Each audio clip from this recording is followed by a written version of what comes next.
നന്ദിനി കുട്ടിക്ക് എന്താണ് പറയാനുള്ളത്?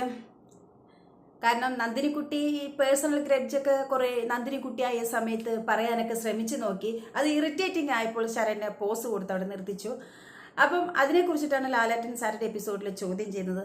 നന്ദിനി കുട്ടി ആരാണ്, എന്താണ് നന്ദിനി കുട്ടി, എങ്ങനെയൊക്കെയാണ് ആക്ടിങ് ജീവിച്ചത് എന്ന് പോലും അറിയാത്ത ഒരാളാണ് നോറ. ആ ഫിലിം പോലും കണ്ടിട്ടില്ല, കിലുക്കം ഫിലിം കണ്ടിട്ടില്ല. അതിൽ രേവതി നന്ദിനി കുട്ടിയായിട്ട് എങ്ങനെയൊക്കെ ആയിരുന്നു എന്ന് പോലും അറിയാത്ത ഒരാൾക്ക് അത് അപ്സര പറഞ്ഞു കൊടുക്കുന്നു. അതിന് പ്രകാരമാണ് അത് നന്ദിനി കുട്ടിയായിട്ടുള്ള പണിഷ്മെന്റ് അഭിനയിക്കുന്നത്. അപ്പോഴും അതിലും തീർത്ത് എന്താണ് പറഞ്ഞാൽ വട്ടത്തി പൊട്ടത്തരം എന്തൊക്കെയോ വിളിച്ചു പറയുന്നു എന്ന് നമുക്ക് കണക്കാക്കാം.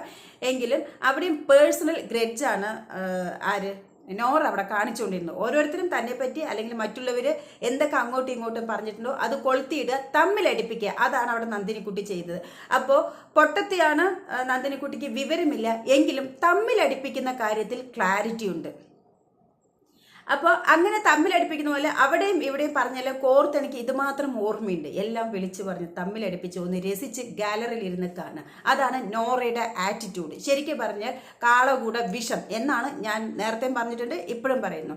സോ അങ്ങനെയുള്ള സന്ദർഭങ്ങളൊക്കെ ഇറിറ്റേറ്റിംഗ് ആയപ്പോൾ ശരണ്യ പോസ് ചെയ്ത് നിർത്തി പിന്നീട് അത് പ്ലേ ചെയ്യുന്നു. പക്ഷേ ലാലേട്ടൻ വന്നിട്ട് നന്ദിനിക്കുട്ടിക്ക് എന്താ പറയാനുള്ളത് പറയൂ എന്ന് പറഞ്ഞിട്ട് ഇന്ന് പറയാനുള്ളത് കൊടുത്തു. അപ്പോഴും എന്തൊക്കെയോ നന്ദിനിക്കുട്ടിയായിട്ടുള്ളത് പറയുന്നു. ഞാൻ ഇതാണ് കരുതിയത്, ഇതാണ് കരുതിയത്, അതാണ് കരുതിയത് എന്നെല്ലാം പറഞ്ഞപ്പോൾ അത് ലാലേട്ടന് ശരണ്യ നിങ്ങൾ എന്തിനാണ് ആ കുട്ടിയെ നിങ്ങളൊരു വട്ടത്തിയായിട്ട് അഭിനയിക്കാൻ വിട്ടു, പിന്നെ എന്തിനാണ് നിങ്ങൾ പോസ്റ്റ് ചെയ്തത് എന്ന് ലാലേട്ടൻ ചോദ്യം ചെയ്തു. ശരിയാണ്, പൊട്ടത്തിയായിട്ട് അഭിനയിക്കുമ്പോൾ എന്തിനാണ് പോസ്റ്റ് ചെയ്തത് എന്നുള്ളത്.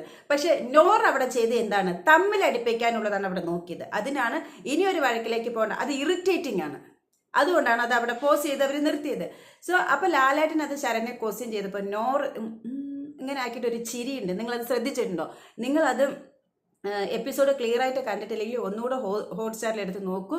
അത് ക്ലിയർ കട്ടായിട്ട് നോറ ചിരിക്കുന്നുണ്ട്. എന്താണെന്ന് പറഞ്ഞാൽ ഒരാൾക്ക് എന്തെങ്കിലും കിട്ടുമ്പോൾ താൻ ഉദ്ദേശിച്ചത് തനിക്ക് കൊടുക്കാൻ പറ്റാത്ത വേറൊരാൾ കൊടുത്തു കഴിയുമ്പോൾ അവിടെ ഒരു ചിരി, കൗശലക്കാരൻ്റെ ഒരു ചിരിയുണ്ട്. ഭയങ്കര കണ്ണിങ് ആണ്. അതാണ് ഞാൻ പറഞ്ഞ വിഷം എന്നുള്ളത്. ഇതേ ചിരി നോറ നന്ദന ജാസ്മിനുമായിട്ട് ഭയങ്കര അടിയുണ്ടാക്കിയപ്പോൾ നോറ തിരിഞ്ഞു നിന്നിട്ട് ഒരു ചിരി ചിരിച്ചിട്ടുണ്ട്. ഇതാണ് പറയുന്നത് വിഷം എന്നുള്ളത്. അതായത് നേർക്ക് നേരെ പറയാൻ കഴിയാത്ത വേറൊരാളത് പറയുമ്പോൾ അവരെ ഒന്ന് അടിച്ചിരുത്തുമ്പോൾ ചിരിക്കുന്ന ഒരു കുടിലത നിറഞ്ഞ ഒരു ചിരിയാണ് നോറയുടെ. ഒരു വിഷം. ഈ ബിഗ് ബോസ് സീസൺ 6 ഏറ്റവും കൂടിയതിന് വിഷം ഏതാണെന്ന് പറഞ്ഞാൽ നോറയാണ്.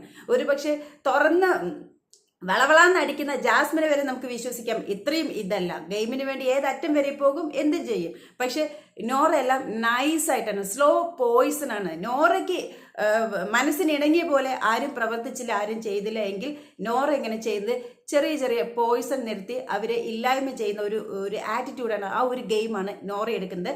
ഇത് ഞാൻ മനസ്സിലാക്കുന്നത് എൻ്റെ വിലയിരുത്തലാണ്. ഇതിൽ നിങ്ങളുടെ അഭിപ്രായം എന്താണ്? താഴെ കമൻറ്റ് ബോക്സിൽ പോരട്ടെ. അടുത്ത വീഡിയോ ആയിട്ട് നമുക്ക് വീണ്ടും കാണാം.